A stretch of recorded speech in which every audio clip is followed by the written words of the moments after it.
అద్భుతమైన శాకాహార ప్రోటీన్ మూలాలు. గుడ్డు కన్నా మెరుగైన ప్రోటీన్. ప్రోటీన్ అనేది మన శరీరానికి అత్యవసరమైన పోషక పదార్థం. సాధారణంగా మాంసాహార పదార్థాల్లో ఎక్కువ ప్రోటీన్ ఉంటుంది. అయితే పూర్తిగా శాకాహారం తీసుకునేవారు అధిక ప్రోటీన్ ఎక్కడి నుండి పొందాలి అనే సందేహం చాలా మందికి ఉంటుంది. ముందుగా మాంసాహార పదార్థాలలో ప్రోటీన్ స్థాయిలను పరిశీలిద్దాం. ఒక 100 గ్రాముల కోడిగుడ్డు మాంసం 27 గ్రాముల ప్రోటీన్. ఒక 100 గ్రాముల మేక మాంసం 25 గ్రాముల ప్రోటీన్. ఒక 100 గ్రాముల చేపలు 22 గ్రాముల ప్రోటీన్. ఇక కొన్ని సాధారణ శాకాహార పదార్థాల్లో ఒక 100 గ్రాముల బంగాళదుంప 1.9 గ్రాముల ప్రోటీన్. ఒక 100 గ్రాముల అన్నం 2.7 గ్రాముల ప్రోటీన్. ఒక 100 గ్రాముల తోటకూర 2.9 గ్రాముల ప్రోటీన్. శాకాహారంలో మాంసాహారం కంటే తక్కువ ప్రోటీన్ ఉండొచ్చు, కానీ కొన్ని ప్రత్యేకమైన శాకాహార పదార్థాల్లో మాంసాహారం కన్నా ఎక్కువ లేదా సమానమైన స్థాయిలో ప్రోటీన్ లభిస్తుంది. అధిక ప్రోటీన్ గల శాకాహార పదార్థాలు.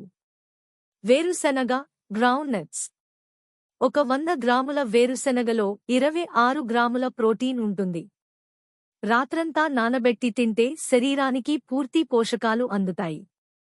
పన్నీర్. ఒక 100 గ్రాముల పన్నీర్లో 20 గ్రాముల ప్రోటీన్ ఉంటుంది. ఇది మాంసాహార పదార్థాలలోని ప్రోటీన్ స్థాయికి సమానం. సోయాబీన్. ఒక 100 గ్రాముల సోయాబీన్లో 52 గ్రాముల ప్రోటీన్ ఉంటుంది. ఇది అత్యధిక ప్రోటీన్ కలిగిన శాకాహార పదార్థం. అయితే దీన్ని అధికంగా తీసుకోవడం వల్ల కొందరికి ఆరోగ్య సమస్యలు కలగొచ్చు. బాదం, ఇతర డ్రై ఫ్రూట్స్, ఆల్మండ్స్, నట్స్. ఒక 100 గ్రాముల బాదంలో 20 గ్రాముల ప్రోటీన్ ఉంటుంది.